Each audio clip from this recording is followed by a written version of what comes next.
When they found 1,000 unopened letters in a storage unit in 2020, nobody expected them to reveal a love story that survived Vietnam, death, and 50 years of silence. But the shocking part wasn't who wrote them. It was who had been hiding them all along. 1968, San Diego, California. Maria Rodriguez was 19 years old when she made a promise to James "Jimmy" Walker as he boarded the bus to Camp Pendleton, and from there to Vietnam.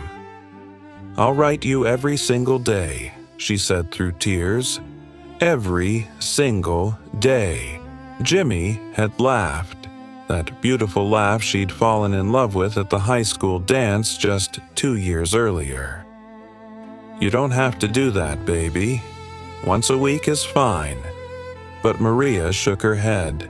"No, every day. So you know you have someone to come home to." What Jimmy didn't know was that Maria would keep that promise even after receiving the worst news of her life. The first letter was dated March 15, 1968. "My dearest Jimmy, Day 1, without you. I'm sitting in our spot at Balboa Park. The cherry blossoms are blooming.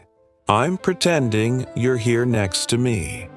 Today, I started my job at the hospital. Every soldier I see reminds me of you. Please be safe. All my love, Maria."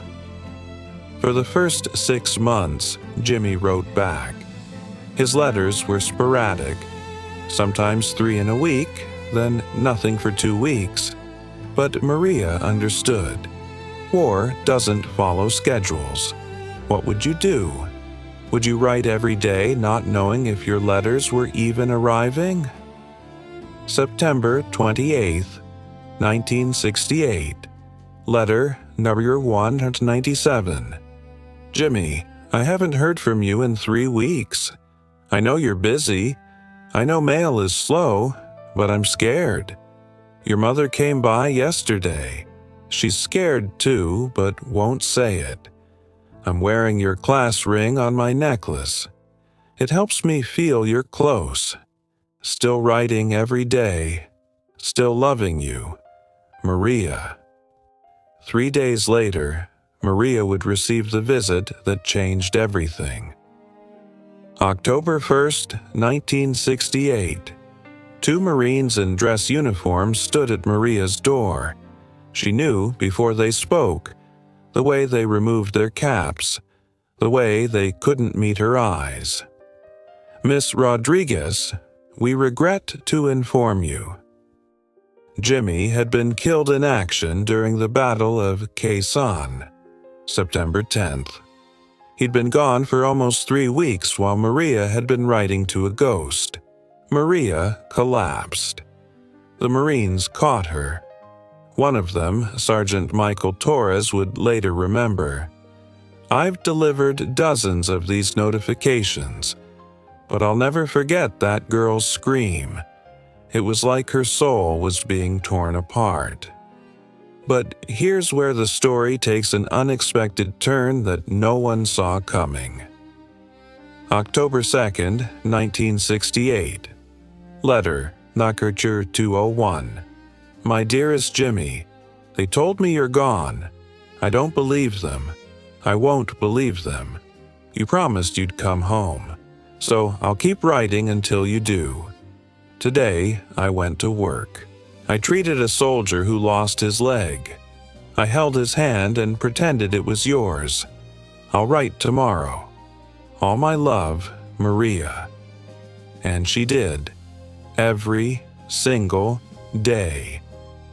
Her family thought she'd lost her mind. Her mother begged her to stop. "Mija, he's gone. You need to let him go." But Maria couldn't, or wouldn't. What Maria didn't know was that someone was collecting every single letter she sent. The letters kept going to Jimmy's military address. They should have been returned. They should have been destroyed. but they weren't. Sergeant Michael Torres, the Marine who had delivered the death notification, had been Jimmy's squad leader. He'd made a promise to his dying friend. "Take care of Maria," Jimmy had gasped, blood pooling beneath him in the jungle mud. Tell her I kept her picture. Tell her." But he'd died before finishing. Torres couldn't bring himself to tell Maria about Jimmy's last words, but when her letters kept arriving at the base, forwarded through military channels, he started collecting them. He didn't know why. It just felt wrong to throw them away. Stop for a moment. Imagine writing to someone you've lost. Would it help you heal or hurt you more? 1969, 1970, 1971. The letters kept coming. Maria wrote about everything. Letter number 4889, 1969. "The war is on TV every night. I turn it off. I can't watch knowing you might be there." Letter number 743, 1970. "Your mother asked me to Sunday dinner again. I went. We didn't talk about you, we never do. But I saw your baby pictures. You were beautiful even then." Letter number 1/95, 1971. "Today would have been our wedding day. Remember? We planned it for June 15th. I wore white today. Just because. In 1972, something happened that should have ended the letters forever. Maria met someone. David Chen, a doctor at the hospital. He was kind. He was patient. He knew about Jimmy." Letter number 1, 1460, 1972. "Jimmy, I need to tell you something. I met someone. His name is David. He's nothing like you.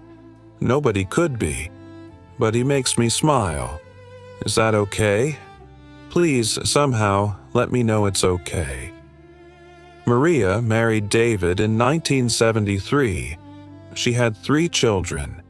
She built a life. Michael Torres died in March 2020, just as COVID was shutting down the world.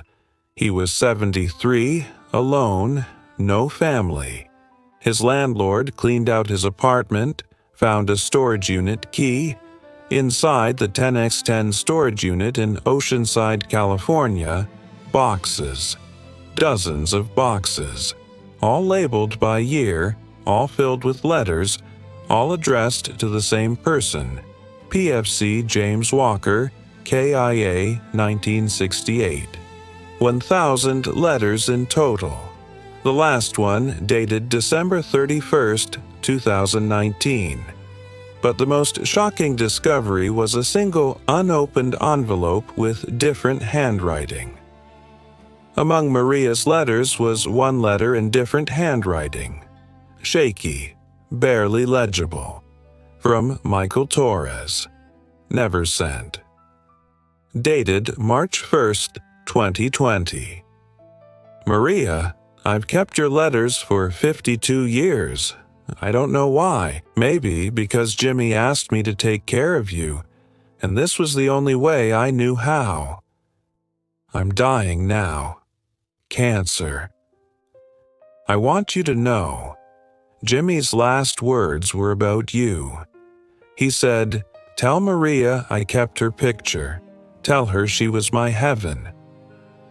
I'm sorry I never told you. I'm sorry I kept these. But maybe they kept you alive, too. Michael Torres. The storage unit manager, Jennifer Park, posted about the discovery on Facebook. Found a 1,000 love letters from the Vietnam War. Looking for Maria Rodriguez, Chen from San Diego. The post went viral. 3 million shares in 48 hours. A reporter from the San Diego Union Tribune, Lisa Martinez, took on the search. Using the return addresses on the letters, she traced Maria's path through 5 decades. The apartment in Hillcrest, now demolished, The house in La Mesa, still standing. The retirement community in Carlsbad. She found her, Maria Chen, née Rodriguez, 72 years old, living alone since David's death. When Lisa knocked on her door with a camera crew, Maria knew immediately. "You found them, didn't you?" she said. "The letters." What Maria said next would leave everyone speechless. "I never mailed them," Maria whispered. "Not a single one after Jimmy died." The room went silent. Lisa was confused. But the storage unit, Michael Torres had them. Maria shook her head. "I wrote them. Every day. But I kept them all. They're upstairs, in my closet, all 18,250 of them." Then, whose letters were in the storage unit? Maria's eyes widened. Her hand went to her mouth. Oh my God. Someone else was writing to Jimmy? Investigation revealed the heartbreaking truth. Michael Torres had been writing as Maria for 52 years. He'd taken her first 200 letters as templates, learned her handwriting, her style, her voice. And he'd continued writing to his dead friend, signing Maria's name. Why? His final letter explained, "Jimmy saved my life 3 times in Nam. The last time cost him his. I promised I'd take care of his girl. When her letters stopped coming to the base after Thujard 200, I knew she'd been told, but I also knew Jimmy would want her to keep writing. So I wrote for her. To her, as her. I kept both sides of a conversation going for 52 years, because that's what brothers do." Maria sat in her living room surrounded by cameras, reading Michael Torres's letters for the first time. Letter Digiker 201, in her voice by Torres. "Jimmy, they say you're gone, but my heart still beats for you." Letter Sheba 500. "I dream about you every night. You're always 19. Letter Dr. 1000. "I'm growing old, my love, but in my mind, you never age." Maria wept. He understood. He understood my grief better than anyone. She looked at the camera. "Michael Torres, if you're watching this." Lisa had to tell her, "Maria, he died 3 weeks ago. COVID." But the story had one more surprise that would bring everything full circle. In Michael Torres's personal effects, they found one more item. A blood-stained photograph of Maria that Jimmy had carried. On the back, in Jimmy's handwriting, "My heaven, my home, my Maria. If you find this, tell her I loved her with my last breath." And below it, in Torres's handwriting, "Mission complete, brother. I told her. Every day for 52 years, I told her. Rest easy. Semper Fi. Mike." When the full story broke, America wept collectively. The hashtag Nagar1000 letters trended for weeks. A GoFundMe for Maria raised $500,000. Veterans organizations honored both Jimmy and Michael posthumously.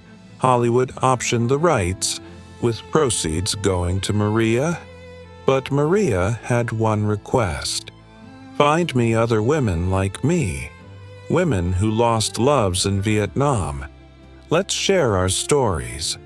Within a month, 3,000 women had come forward, each with their own letters, their own grief, their own love stories. Maria looking directly into the camera. "I wrote to Jimmy every day for 52 years. People ask me why. The answer is simple.